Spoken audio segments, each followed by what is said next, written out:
Hello everyone, welcome back to my channel. I'm Quinn Buckland, author of such books as The Engine That Runs the World, Fallen Gods, and The 1099th. And today I am going to be going over one simple trick that you can use to help improve your writing. And I'm sure some of you have already noticed that behind me there's not much there, and that's because I am in the midst of moving.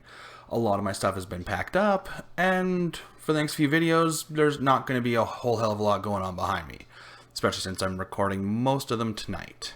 And with that explanation out of the way, let's get into this. So, as most authors can tell you, or any author worth a salt I suppose can tell you, narrative tension is really important. It kind of lets people, it brings people into the story, it hooks them, it makes them want to continue forward, and it's one of those major aspects of storytelling that can really drive the plot along. Now, how does one create good narrative tension? I can go on and on and on many different strategies, but there's just this one that I really want to focus on, is because I feel like a lot of authors don't fully utilize this to the extent that they could. And honestly, this is something that I myself have only really just realized. Well, okay, didn't just realize, but, it's something that I kind of had to realize for myself. It's not something that I've heard any other author talk about. And that is the utilization of Murphy's Law. For those who don't know, Murphy's Law is anything that can go wrong will go wrong. And this is something that I have seen used by most authors for the most part, but it's not something that I hear get talked about.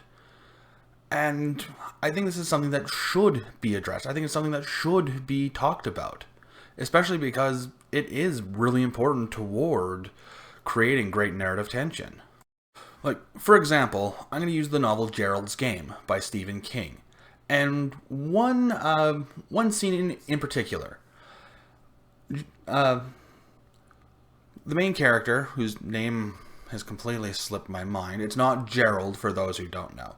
But so the plot of Gerald's Game is this woman is essentially handcuffed to this bed because she's about to have fun time with her husband. Well, she decides she's not really into it. She kicks him, he has a heart attack and dies, and she realizes that she's in the absolute middle of nowhere. Nobody knows that her and her husband are out there, and she's handcuffed to a bed with no way out. So, about halfway through the book, she finds this hand cream. It's kind of like oily based, so she figures that she can use it to slip out of the handcuffs. Well, she's about to squeeze the tube. Like, she has her hand underneath it. She's about to squeeze the tube, and then something startles her, causing the hand that's holding the tube to clench, shooting all of the hand cream out, making it so she can't use any of it, or at the very least not enough of it to get a hand out of the handcuffs. And needless to say, that is not the only instance of using Murphy's Law within that book. In fact, Stephen King is one that I've found utilizes this a lot, and almost in the perfect amount as well per book, because there is a balance that needs to be maintained, because if you overuse it, the reader is just going to know that no matter what the character does, they're just not going to succeed, which in turn basically breaks any narrative tension. So at the same time, you can't overuse this.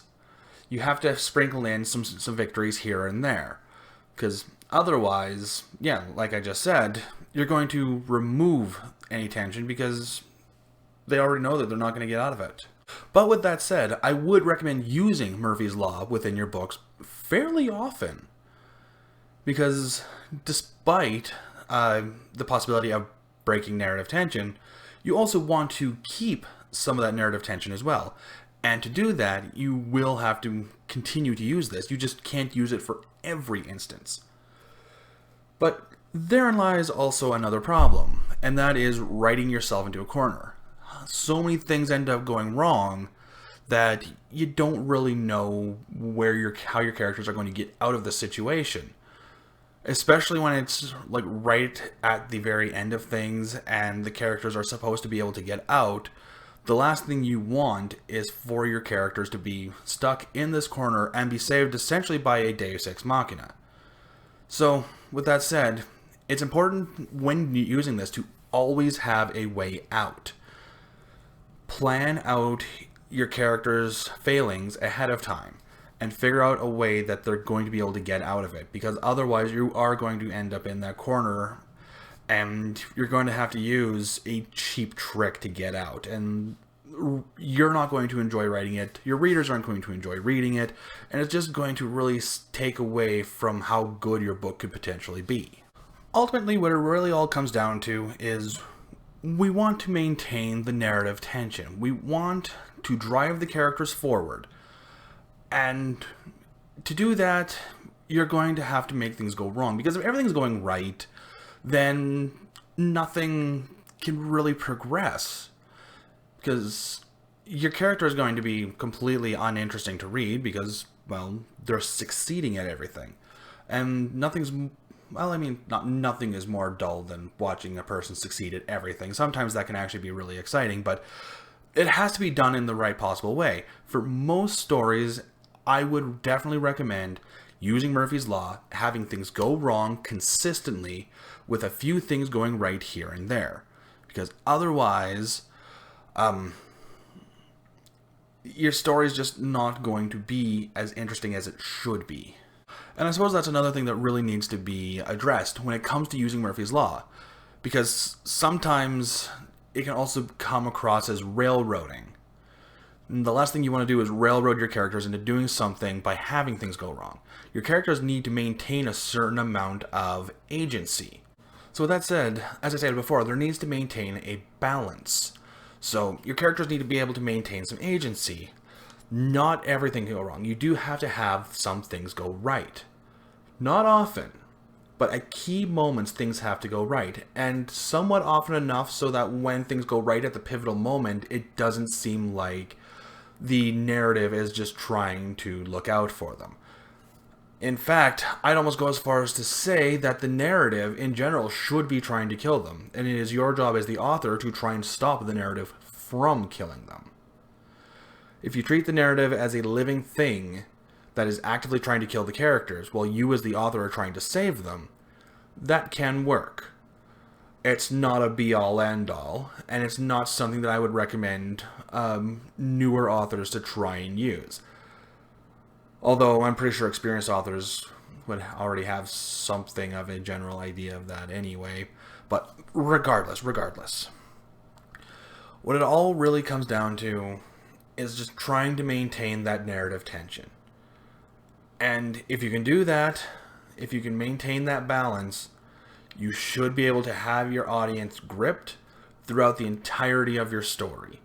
Things go wrong, characters maintain agency, few things go right, but not enough that it seems like the characters are too overpowered. And ultimately, it just makes it more fun to read. It makes it more gripping, and people just love it more. But anyway, that's all I got for you folks, so make sure to like, share, comment, subscribe, all that fun YouTube-y stuff. If you want to check out any of my books, the links are in the description.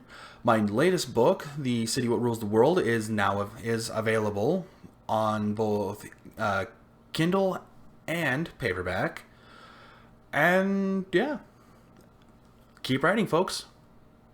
Hey, guess what, everyone? My latest novel, The City What Rules the World, is now available on Amazon in both Kindle and paperback. The links are in the description.